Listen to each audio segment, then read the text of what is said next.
So Triple H proved once again that he is a savage when it comes to the microphone and is allowed to get let loose on it. You see, on Raw, Stephanie McMahon had given Mick Foley an ultimatum. You either fire somebody on Raw or trim the fat, as she said, or she'll do it for him, and I'm pretty sure we both know what that would have led to. He had assumed, oh, is he going to fire Samoa Joe? Is he going to fire Kevin Owens? Is he going to fire himself to relieve himself of the stress? No, it came as a surprising plot twist that he instead wanted to fire Stephanie McMahon, calling her a poison to the WWE locker room, especially Raw. And yeah, I kind of agree with him on that, especially since Stephanie McMahon has exerted her authority over the women's division in terms of trying to set up that they're not this chick, so I'm the dominant one. They're all my children that I beat every now and then. That to be into submission verbally. So after Mick Foley and Stephanie McMahon were now arguing, where Mick Foley said he will not be silenced, and Stephanie McMahon saying how bad she could be, threatening to fire him most likely, and how he said that he trusted their 13-year friendship and now it feels like it was all a waste. Triple H comes out and Mick Foley starts getting some shots in at Triple H saying like, oh, I thought you usually like to hide in the shadows, or oh, you're going to send out Samoa Joe to come after me? And also saying that he doesn't have to pretend to like him. Triple H responded with in the following statements that he says he's not hiding anywhere, he's running a business, and that if he wasn't running a business and didn't have the business sense, he threatened to basically rip his hip in need of a hip replacement leg off and beat him senseless with it. So basically, you threatened to kill him. Yeah, I mean, like, yeah. Oh man, I'm not triggered like some people might be, but like, it's just funny when they imply murder or death, and I have to point out that this is a PG show. It's a kids show to WWE management because they like to say it's a kids show for whole families, and I'm pretty sure they would love to hear about the concept of murder and killings and death. Oh wait. So yeah, Mick Foley then. So then Triple H also threatened that if Mick Foley continues his defiance towards the McMahons and him, he might implyingly threaten his own Mick Foley's his own children by ending their chance of livelihood, since one of his children work at WWE headquarters in Stamford, Connecticut, and his daughter, who's one of the stars on Holy Foley, is trained to be a WWE superstar women athlete, and Triple H has that power in storyline terms to block that. And that struck a chord with Mick Foley. Like, I'm pretty sure this is getting physically. Which I actually kind of thought that would be a dangerous move. So after Mick Foley was ordered to get out of the ring and say, and Triple H was a little funny at times, like, oh, are you gonna name the placements of the name of the places on your hand? Get a cheap pop right here in Detroit and whatnot. Like, that was kind of funny. And then he tries to justify Stephanie McMahon. Do not question Stephanie's heart to the fact she'll give you another chance, and everyone starts chanting CM Punk, which I kind of didn't really want to complain about because they're kind of right, because what they basically are saying, oh, so would you give CM Punk that chance? And it has been reported that Stephanie McMahon hates CM Punk with passion, especially since it's obvious from her promos how she's insulted, degraded, and basically downright despises CM Punk with a passion because he walked out of the company. I understand her reasoning, but to keep this anger going for the last 3 years, it's just kind of petty. Though someone will say, "Oh, you're petty. The internet fans are petty," and blah blah blah. But we're trying to talk in a business sense. And Foley finally snapped when Triple H came over to him and grabbed him by his shoulder, and we got Mr. Sacco, the Mandible Claw, on Triple H, and then Stephanie McMahon low-blowed him in the groin, and I'm like, Okay, that's a little dangerous considering Mick Foley's body is not as great as it used to be, and also you just mentioned he's in need of a hip replacement. In fact, that's one of the reasons why they're cutting him off TV soon and replacing him with Kurt Angle most likely. So, yeah.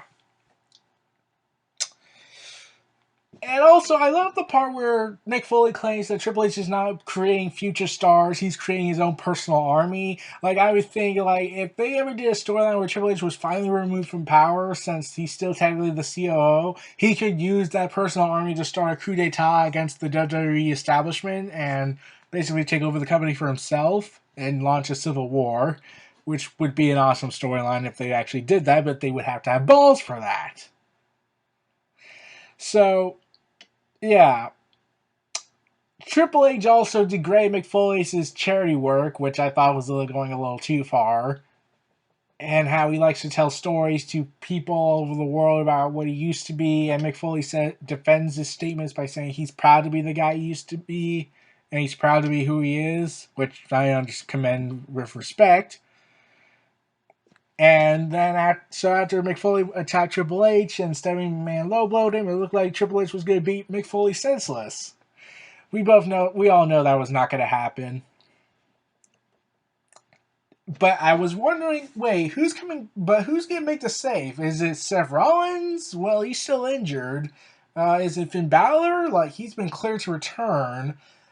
No, surprisingly, Seth Rollins was there. Yeah, there were like 3 surprise appearances. Like, Triple H was to be expected, but I didn't hear that he was coming. And then we got Shawn Michaels, and now we got Seth Rollins. And I thought, oh, Seth Rollins is just gonna go up there, hold the crutch, and drive Triple H out of the ring since they can't physically touch him. And then Seth Rollins dropped the crutch and got charged into the ring, and they started brawling with. He started brawling with Triple H. And I was surprised by that because I was thinking, like, isn't Seth Rollins hurt? Isn't he not supposed to be cleared till WrestleMania comes around? And it just ended in a huge brawl. And Seth Rollins is using kicks and whatnot. He's trying to move around. And then Triple H, being the great genius that he is when it comes to WWE's disturbing fetishes, attacks Seth Rollins' leg, the torn MCL, and starts beating him senseless with it. And started applying pressure on his torn MCL. And I'm like, okay, do you not know the concept of a torn MCL and is only a few weeks before WrestleMania and you're just running the risk of destroying it and then for making him be longer? Like, I don't get WWE's disturbing fetish. So, after that, Seth Rollins threw him out of the ring, and then Triple H grabbed the crutch and got charged back into the ring. You know, something a heel doesn't do according to modern WWE's Vince McMahon. They're supposed to retreat. But no, Triple H got back in with a weapon, and Seth Rollins at first got the upper hand, but then Triple H got the upper hand and started beating him senseless with the crutch on his MCL, and then started applying pressure on it with a submission move and a modified figure 4 leg lock to immediately go after Rollins' injured knee to great effect. And yeah, the crowd just got really quiet. They were concerned, like they know Seth Rollins is injured. Like WWE likes to think we're dumb, but we're not. And they have said that Seth Rollins is still injured and probably will be cleared by WrestleMania. So why are they risking injury to his leg even more and probably not doing the match? So, yeah.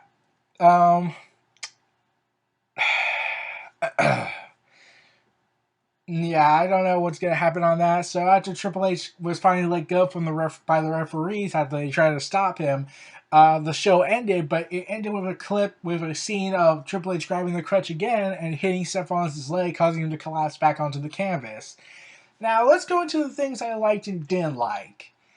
One, I liked the whole segment as a whole. It was entertaining and dramatic, but at the same time, when I looked at the Mick Foley and Triple H part, it was like they're trying to recreate that magic that happened with Mick Foley and Triple H back in the McMahon-Helmsley era of the Attitude Era. But here's the problem. Triple H still can wrestle, Mick Foley can't for various reasons. Mostly involves hardcore wrestling, but yeah, various reasons. So, why are they doing this rehashing of a tired old segment from the Attitude Era? Because it's nostalgic! And people want nostalgic. Yeah, except it gets to a point where you're starting to overlook the other talented guys in the back. So, yeah.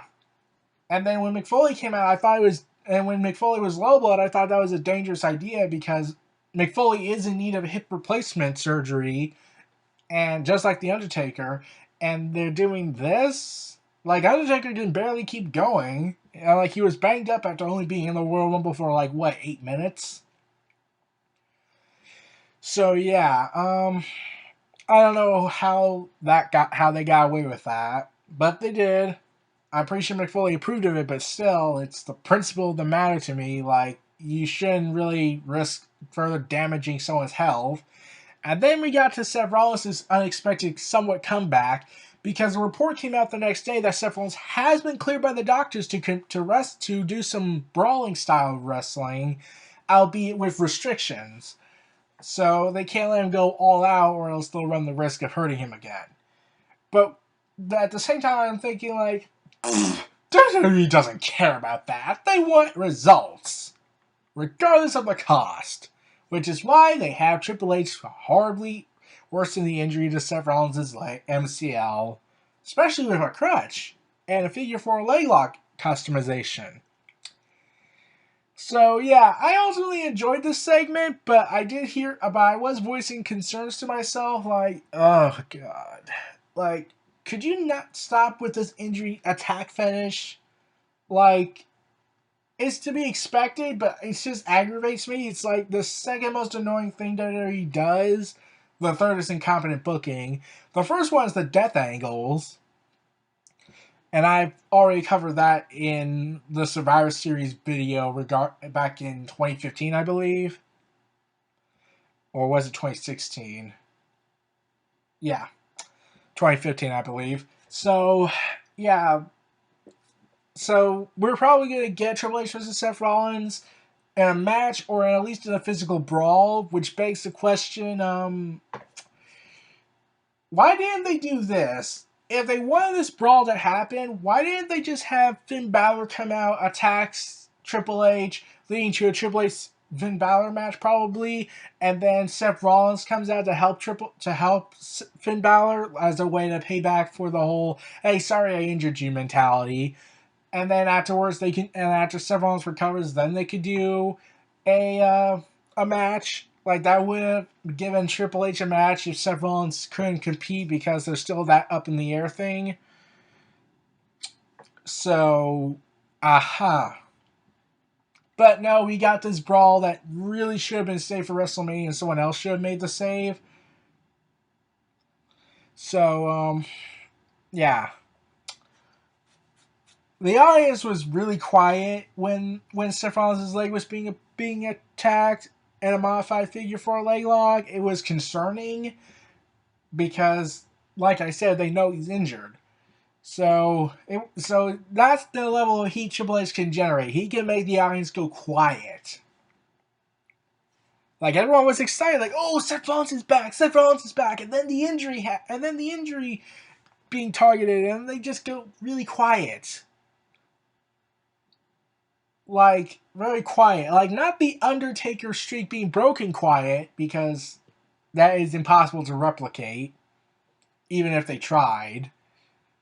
But, like, really quiet. Probably the third type of quiet. The second one is the crucifixion of Sandman quiet, and the other one is the Undertaker streak being broken at the top. So, yeah, those are my thoughts on the final closing segment of Monday Night Raw this week. This was Neo Reality Entertainment. Feel free to like, comment, subscribe, and donate. Stay tuned for more.